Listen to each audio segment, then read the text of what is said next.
예, 방금 소개받은 산업통상자원부의 최태현 국장입니다. 여러분, 제 직함이 좀 특이했을 겁니다. 여기 제가 소재 부품 산업정책관입니다. 좀 낯선 직책인데요. 박근혜 정부가 들어서서 저희 산업통상자원부에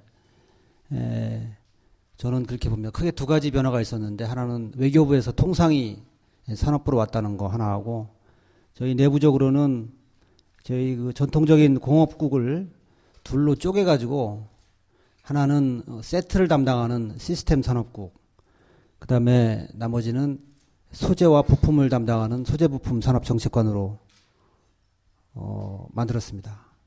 그래서 제가 소재부품 정책관 초대국장으로 1년째 지금 하고 있습니다.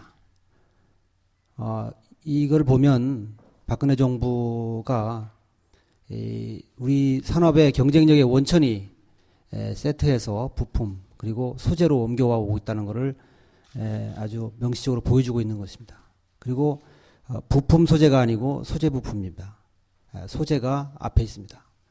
그렇게 말씀드리고, 간단하게 제가 자료에 들어가기 전에 몇 가지 말씀드리면은 우리나라 총 수출에서 소재 부품이 차지하는 비중이 얼마인지 아십니까? 50% 가까이 됩니다.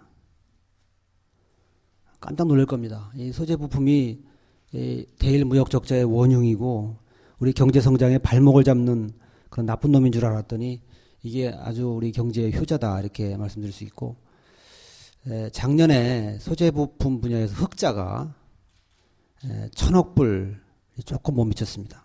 올해는 1,000억 불을 돌파할 겁니다. 작년에 우리나라가 무역 흑자가 442억 불이었습니다. 그러면 이 소재 부품에서 얼마나 우리가 흑자를 냈는지, 많이 냈는지 알 수 있을 겁니다. 그만큼 소재 부품이 지난 10여 년간 소재 부품 특별법을 제정한 이후 민간과 정부의 일치된 노력으로 인해 가지고 상당히 많이 성장을 했다, 이렇게 볼 수 있습니다. 오늘 디지털 타임스가 이렇게 굉장히 좋은 행사를 했습니다. 요즘 웨어러블 스마트 디바이스에 대한 어떤 세계적인 트렌드 속에서 오늘 좋은 얘기들이 많이 오고 갈 것 같습니다. 저는 오늘 주어진 시간이 20분 정도인데 정부의 어떤 정책 방향 내지는 이런 쪽에 제가 초점을 맞춰가지고 설명을 드리도록 하겠습니다. 어차피 기술적인 거나 산업적인 측면은 앞에서 또 뒤에서 잘 설명을 해 주시리라 생각합니다.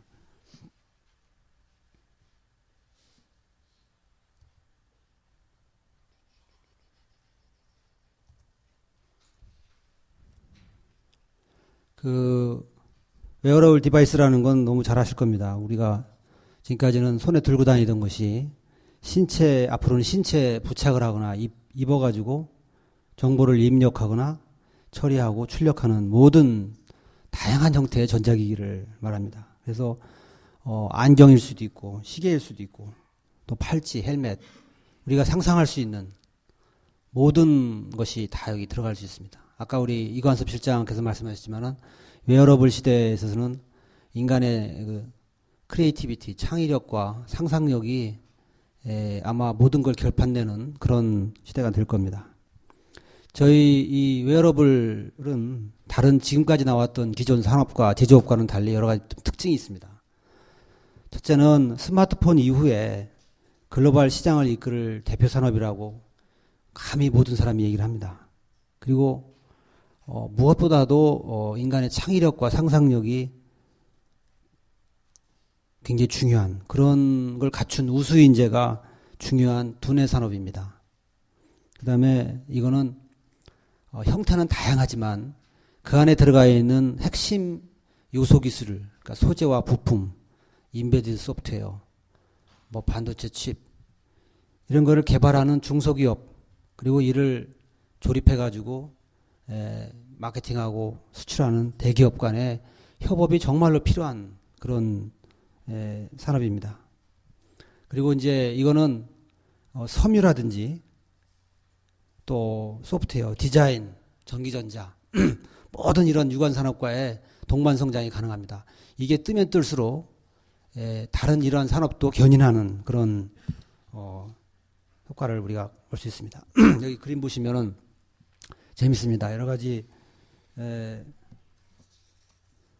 보면은 뭐 생체 정보 측정 센서라든지 뭐 여기 안경하고 컨택트 렌즈를 활용한 증강현실 구현 기술이라든지 이게 대표적인 여기 나와 있는 것들이 대표적인 웨어러블 신제품이라고 볼 수 있습니다. 보니까 산업동약을 보면은 내년부터 폭발적인 증가가 예상될 거로 다들 보고 있습니다. 시장 전망을 보면은 내년에 420억 불이지만 2024년 불과 10년 가지고 2,664억 불 엄청난 변화입니다. 밑에 그래프를 봐도 얼마나 이게 성장이 급격하게 올라갈 건지는 알 수 있습니다. 근데 웨어러블 시장은 지금 아직은 시장 형성의 초기 단계입니다. 이건 뭘 말하냐면 아직은 진입장벽이 높지 않다는 거고 먼저 차지하는 자가 임자라는 겁니다. 그래서 우리가 지금 웨어러블에 관련된 기반 산업이 다른 나라에 비해서 탄탄하고 세계적인 경쟁력을 갖추고 있기 때문에 우리가 웨어러블의 맞춤형 기술, 맞춤형 요소 기술, 소재, 부품, 인베드 소프트웨어 이거를 지금 개발을 하면은 우리가 앞으로 펼쳐질 글로벌 시장 선점이 가능하다고 이렇게 보여줄 수 있습니다. 지금 세 가지 측면에서 한번 보면은 소비자 측면에서 보면은 이제 어떤 기기를 딱 인식을 하고 이거를 갖고 다니는 소지의 개념에서 자연스럽게 내가 이거를 웨어러블 스마트 디바이스를 지금 소지했는지 안 했는지도 인식하기 어려운 그런 자연스럽게 착용하는 그런 방식이 앞으로 되겠고 그리고 이제 사물 인터넷 시대가 옵니다. 다양한 스마트 기기 간의 연결에 기반한 데이터를 교환하는 데이터 쉐어링 필요하고 산업적인 측면에서는 이게 여러 가지 그 기술이 필요합니다.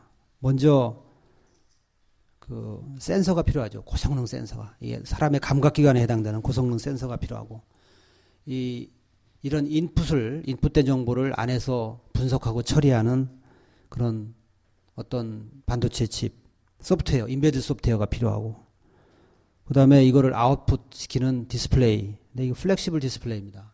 가벼워야 되고 그 다음에 이거를 모든 걸 가능하게 하는 전원이 필요합니다. 파워, 배터리. 저전력 배터리가 필요합니다. 반도체. 그리고 정책적인 변화 속에서 보면은 정부도 창조경제 구현을 위해서는 이게 과연 굉장한 신산업의 하나가 될 수 있다. 이렇게 저희들은 보고 있고 그다음에 요즘 이제 우리가 강조하는 같이 사는 생태계 차원에서 대기업과 중소기업이 같이 상생하는 그런 상생의 생태계 조성에 이 웨어러블 스마트 디바이스가 굉장히 좋은 아이템이다 이렇게 보고 있습니다. 그 다음에는 이제 제조업의 IT 기술을 결합해서 부가가치를 창출하는 그런 IT 융합적인 측면이 있습니다.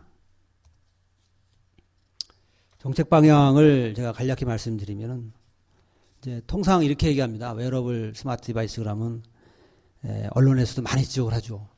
아, 드디어 정부 부처 간에 쌈박질이 시작했다. 미래부와 산업통상자원부 간에 드디어 다툼이 시작됐다. 이렇게 이제 언론과 많이 지적을 하는데 그렇지 않습니다. 일단 저희가 생각하는 건 부처 간 협업입니다. 가장 중요한 게. 이 웨어러블 스마트 디바이스라고 하는 이런 거대한 미래의 먹거리에는 뭐 정부뿐만 아니라 기업도 마찬가지지만 정부도 어느 한 부처, 미래부, 뭐 산업통상자원부 어느 한 부처의 노력만으로는 이건 해결될 수가 없는 문제입니다. 그래서 저희들이 창조경제 산업엔진 13대 프로젝트 중에 첫 번째 넘버원이 웨어러블 스마트 디바이스입니다. 이거는 미래부랑 같이 작업을 해서 국가과학기술심의회라는 국무총리 주재 회의에 올려서 대외적으로 정책 결정을 했고 발표를 했습니다. 그래서 부처 간의 협업과 역할 분담을 통해서 창조경제의 대표 산업으로 이거를 육성을 하고자 합니다. 그래서 산업통상자원부 같은 경우는 저희 소재부품 정책관이 담당하고 있는 소재, 부품, 거기 들어가는 센서, 그 다음에 인베디드 소프트웨어 이거를 담당하고 있고 미래부는 통신 관련 부품이라든지 플랫폼, 서비스 뭐 이렇게 하고 있고 이게 또 의료기기의 형태를 띌 경우에는 보건복지부가 들어가고 이게 특수 환경 여건용으로 만들 경우에는 국방부, 또 정보보안이라든지 뭐 여러 가지 문제가 발생하는 안전행정부, 이렇게 여러 개 부처가 합동으로 해서 이렇게 작업을 하고 있고, 그래서 저희들이 작년에 인베디드 소프트웨어 발전 전략을 작년 말에 발표를 했고, 센서 산업 전략도 저희들 준비를 해서 이미 다 발표를 했습니다. 그리고 센서에 대해서 저희들이 예비 타당성 조사를 기획재정부로 통과를 했습니다. 최종적으로. 그래서 내년도부터 예산이, 센서 관련 예산이 반영될 겁니다. 그리고 소재 부품에 대해서도 작년에 소재 부품 발전 기본 계획을 발표를 해서 종합적으로 이거에 대한 정책을 집행을 하고 있고, 또 민간과도 저희들이 웨어러블 스마트 디바이스 포럼이라는 걸 만들었습니다. 저는 3월 4일 날 출범을 했는데, 그래서 민간의 다양한 의견을 듣고서 정책을 추진할 생각을 하고 있습니다. 그래서 아마 겉으로 보기에는 다소 뭐 티격태격하는 모습이 보일 수 있으나, 수면 우려는 굉장히 저희들이 단일한 목소리로 이 정책을 지금 꾸려나가고 있다, 이렇게 볼 수 있습니다. 그 다음에 저희들이 하는 게 뭐냐면, 지금 이게 하루 이틀 해결될 문제가 아니기 때문에, 그리고 이게 스필오버 이펙트, 파급 효과가 매우 큰 산업입니다. 그래서 대형 장기 지금 R&D를 저희들이 추진하고 있습니다. 10년짜리. 그래서 웨어러블 산업 육성에 필요한 그런 핵심 부품, 요소 기술을 개발을 지금 추진하고 있고요. 그래서 지금 올해 상반기에 예비 타당성 조사가 진행 중에 있습니다. 기술성 평가는 미래부에서 이미 통과를 했습니다. 그래서 지금 기획재정부에서 이게 경제성이 되느냐라는 경제성 평가를 지금 하기 직전 단계에 있고요. 이게 되면은 된다면 내년부터 향후 10년간 매년 400억에서 500억 정도, 700억 정도의 투자가 정부 예산이 투입이 됩니다. 그래서 이를 통해서 10여 년간 꾸준하게 저희들이 할 경우에 여기에 필요한 요소, 소재, 부품, 인베디드 소프트웨어, 뭐 이런 반도체 칩, 시스템 반도체겠죠. 그런 쪽이 종합적으로 개발되고, 또 그렇게 개발된 기술들이 인근 산업에 파급돼서 전체적으로 투자가 발생하고 매출이 발생하는 그런 효과가 이루어질 겁니다. 저희들이 근데 R&D만 하고 있는 게 아니고 인력 양성이나 인프라, 제도 개선이 같이 나가야 됩니다. 저희들이 작년에 발표한 인베디드 소프트웨어 발전 전략과 연계를 해가지고 중장기 과제로 추진을 합니다. 이러한 것들은 인력 양성이나 인프라 구축은 산업통상자원부만의 문제가 아니고 관계부처와 같이 협업을 해서 착실하게 우리가 추진할 계획입니다. 예비 타당성 사업 개요를 아까 말씀드렸는데, 크게 보면 위에 보면 네 가지입니다. 웨어러블 입력 기술, 그 다음에 출력 기술, 안에서 분석하고 처리하는 기술, 그 다음에 이 모든 걸 가능하게 해주는 저전력 배터리 기술, 이렇게 네 가지 기술이 있고, 그것이 쓰여지는 애플리케이션은 세 가지가 있습니다. 우리가 평소에 우리가 쓸 수 있는 이런 생활상의 플랫폼 기술이 있고, 군인이라든지 경찰이라든지 이런 분들이 특수한 환경에서 쓸 수 있는 플랫폼, 그런 특수무 플랫폼 기술, 그 다음에 사용자와 기기 간에 연결되는 플랫폼 기술, 이게 크게 4개, 3개 이렇게 되어 있습니다. 이렇게 저희들이 웨어러블 쪽에 하고 있고요. 여기서 제가 간단히 말씀드리면은, 이게 이제 일부 국회에 가서 이렇게 예산을 설명하고 하다 보면은, 이게 왜 대기업들이 하는 R&D에 정부가 왜 국민의 세금을 쏟아주느냐, 이런 얘기를 많이 합니다. 그래서 이게 겉으로 보기에는 하나의 그 단일한 세트 제품으로 나오고 아이템으로 나오기 때문에, 또 실제 삼성이나 LG나 이런 대기업들이 전 세계 시장을 나가서 팔기 때문에 이게 대기업인 거로 압니다. 그 밑에 들어있는 수많은 개미군단과 같은 우리의 우수한 소재, 부품, 중소기업들은 보이지 않는 거죠. 그래서 저희들이 곤혹스러운 게 그런 겁니다. 이거는 우리 산업 생태계를 조성하는 곳이고, 여기에 딸려있는 수많은 식구들이 다 중소, 중견, 우리의 고용을 책임지고 있는, 성장을 책임지고 있는 중소, 중견기업이다. 이런 거를 강조를 많이 합니다. 심지어 기획재정부를 가서 설명을 해도, 이거는 삼성하고 LG가 알아서 자기들이 다 알아서 하면 되지, 정부가 왜 여기다가 자금을 투입하느냐, 이런 얘기를 합니다. 하지만 여러분 잘 아시잖아요. 지금 우리 그 스마트폰 이거 까보면은 그 안에 있는 소재 다 우리 겁니까? 아니죠. 여기에 제가 알기로는 부품이 800개의 부품이 들어가 있는데 거기에 수많은 소재와 디스플레이도 마찬가지지만 그게 다 일본서, 독일서 사다 쓰는 소재입니다. 그래서 결국은 앞으로 펼쳐질 이런 스마트 웨어러블 스마트 디바이스에서도 결국 우리가 지금 못하면은 결국은 그 시장을 외국 기업에 다 뺏기는 거 되는 거죠. 결국은 예산을 갖다 쓸 수밖에 없는 그런 상황이 오게 됩니다. 그렇게 저희들은 설명을 하고 준비를 하고 있습니다. 다음은 디스플레이 쪽에 제가 설명을 드리겠습니다.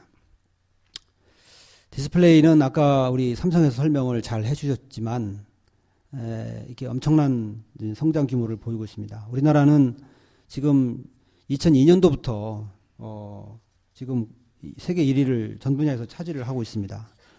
OLED 같은 경우는 지금 99% 정도 하고 있고 LCD도 지금 한 40%대를 차지하고 있습니다.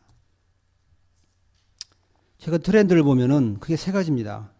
커브드 디바이스, 아까 말씀드렸죠. 디바이스의 출현, 그리고 UHD의 활약, 그리고 OLED의 부진이라고 저희들은 보고 있습니다. 지금까지는 디스플레이는 평면이라고 생각을 했는데 이제 굽어진 그런 모습을 했고 단순한 그냥 시청이라는 개념이 아니고 아까 말씀하신 몰입이라는 그런 어떤 정서적, 감성적 팩터까지 들어가는 굉장히 됐습니다. 하여튼 우리가 이 OLED가 LCD를 대체할 수 있는 그 차세대 디스플레이로 지금 주목을 받았지만 아직은 소형 제품 쪽에만 돼 있고 대형 TV 쪽에는 수율이라든지 가격 경쟁력 때문에 한계를 안고 있는 상황입니다. 그리고 우리가 OLED에서 주춤하는 사이에 웬일입니까? 대만하고 중국이 지금 기존 풀 HD보다 성능의 4배 정도 화질이 선명한 UHD를 들고 지금 급성장을 리드를 하고 있습니다. 이 두 번째 보면은 엄청나게 급성장을 하죠. UHD TV가.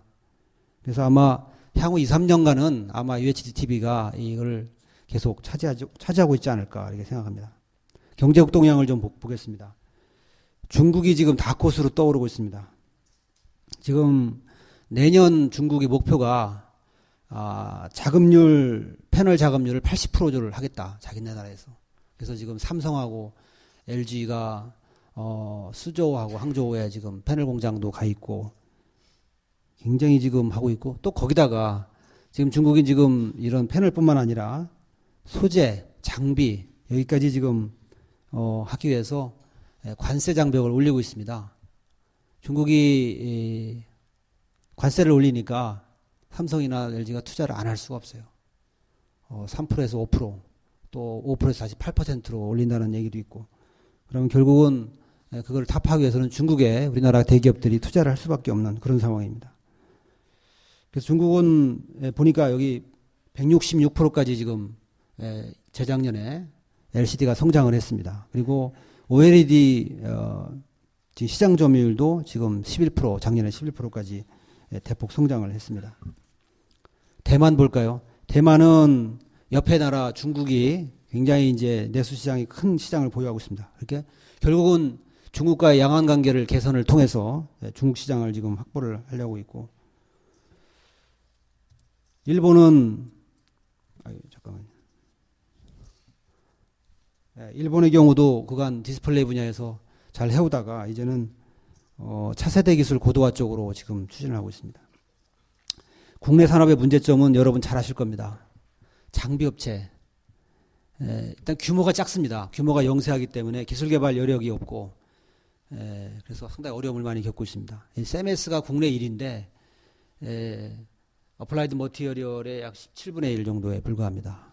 감히 우리가 경쟁할 수 있을까 하는 정도까지 들 정도의 그런 상황이고 그 다음에 문제가 핵심 장비가 설령 우리가 국산화한다고 쳐도 그 안에 들어가 있는 장비에 들어가 있는 핵심 부분품의 경우는 결국 또 수입을 합니다.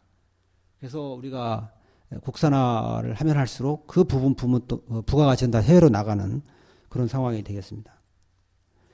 아까도 말씀드렸듯이 핵심 소재 부품의 경우는 일본이 세계 시장을 장악을 하고 있습니다.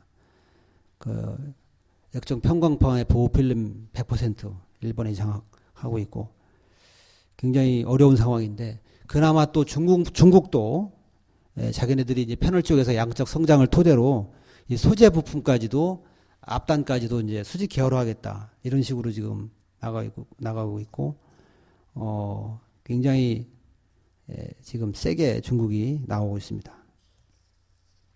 정책 방향은 저희들이 크게 두 가지로 볼 수 있는데요. 우리가 지금 디스플레이가 갖고 있는 그런 독특한 특징이 있습니다. 결국 우리가 세계 1위를 지금 차지하고 있기 때문에 격차를 벌리는 전략이 있습니다. 그래서 LCD 경우는 UHD와 같은 현안 기술에 집중을 하고 OLED 같은 경우는 앞에서 말씀드린 웨어러블 디바이스와 같은 차세대 기술과 연결을 합니다.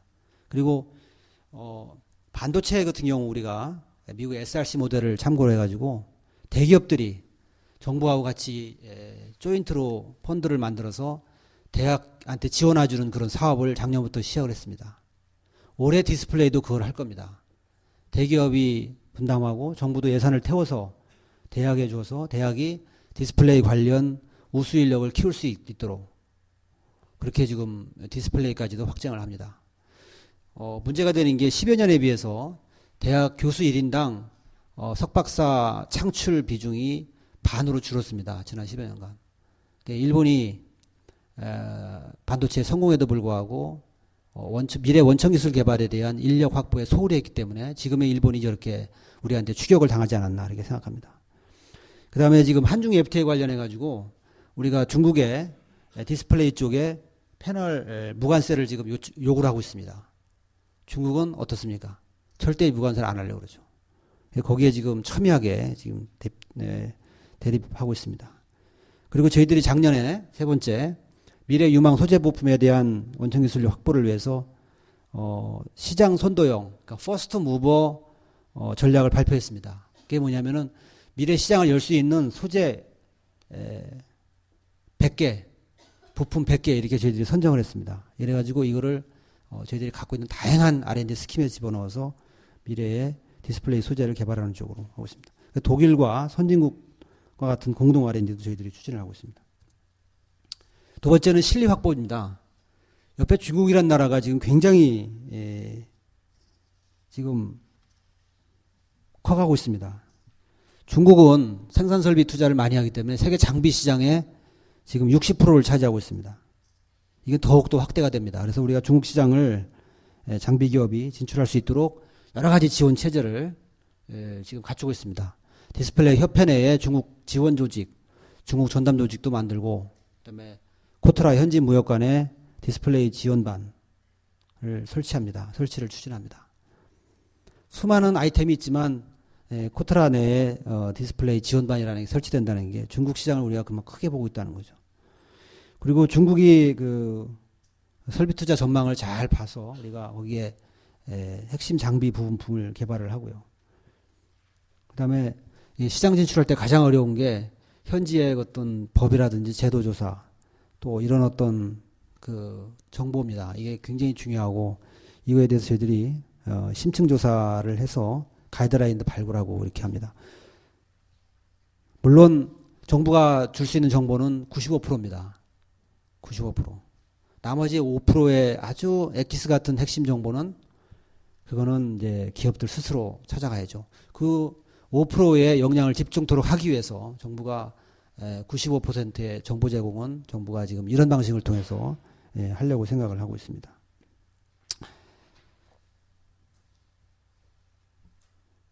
우리가 마지막으로 말씀드리지만 올해 하반기에 저희들이 이러한 모든 걸 담아서 디스플레이 2020 전략이라는 걸 마스터 플랜을 만듭니다. 그래서 우리가 지금 세계 1위인 디스플레이가 2020년, 30년 앞으로도 계속 세계 1위를 확고하게 유지할 수 있도록 저희들이 정책을 차근차근 추진할 계획입니다. 지금 반도체와 디스플레이가 지금까지 우리나라의 성장을 끌어왔던 견인차였다면 앞으로도 웨어러블 스마트 시대에도 이 반도체 디스플레이 그런 역량을 기초로 해가지고 새로운 우리의 먹거리, 우리 미래의 우리 청년들이 먹고 살 수 있는 그런 새로운 일자리가 많이 나올 수 있도록 정부와 우리 업계 같이 공동의 노력으로 그렇게 해야 될 것으로 생각합니다. 이것으로 제가 간략히 정책 방향에 대해서 설명드렸습니다. 감사합니다.